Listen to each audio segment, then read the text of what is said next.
Hey, what's up you guys, it's Dorothy and welcome back to my channel. In today's video we're going to go into pages 251 through 260 of Glass by Ellen Hopkins. So let's get right into this video. This video is going to contain sensitive topics and foul language. If you do not wish to continue, I suggest you click off the video now. You have been warned.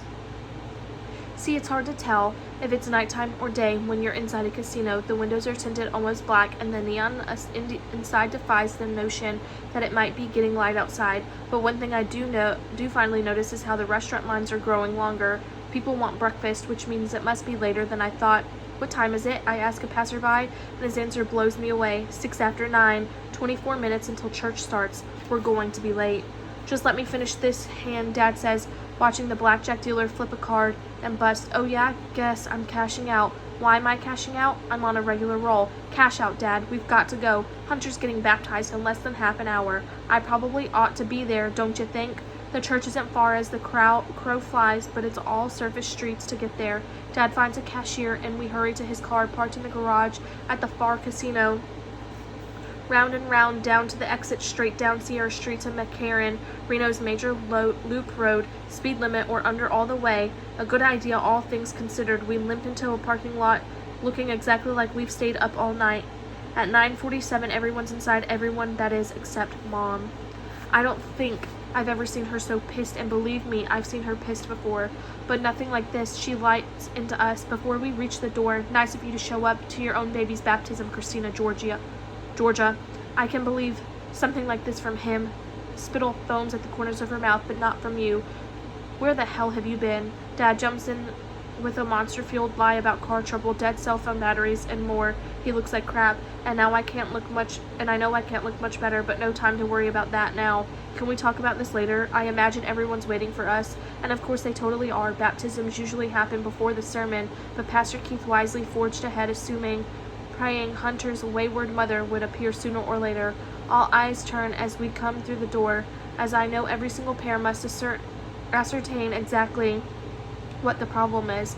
Better not to think about that. Leah has saved Mom and me seats up front. Dad and Linda Sue sit in the back of the sanctuary. Somehow we maintain when they call the baptismal party up to the front, repeat a flurry of meaningless words.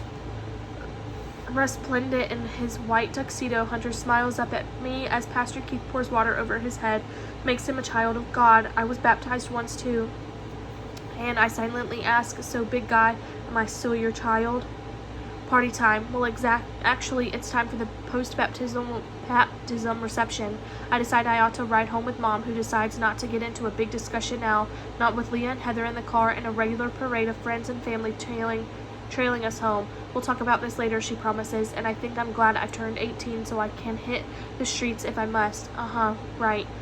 With a baby, $300 and no place to crash. Okay, that's not the best idea either. Oh well, why worry about it now? Just make it through the afternoon, get some sleep tonight, get up early tomorrow morning, start a not so exciting job at the not so exciting 7-Eleven. Whoopee.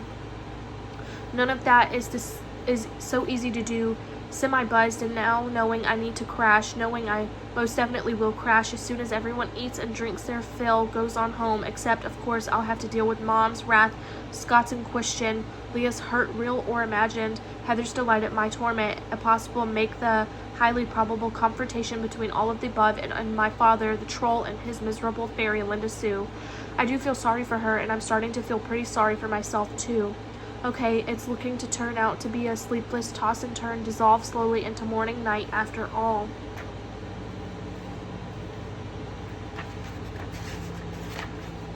"3 weeks and 4 days since Hunter became an official candidate for the kingdom of heaven.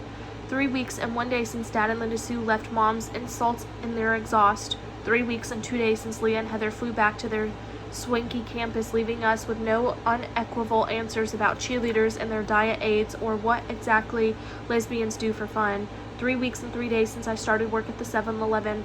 3 weeks and 3 days of learning to stock shelves, scan items, clear gas pumps, make coffee and hot dogs. 3 weeks and 3 days of Kevin Lear's, not to mention accidental gropes and semi-rude comments about the growing appeal of my shrinking behind."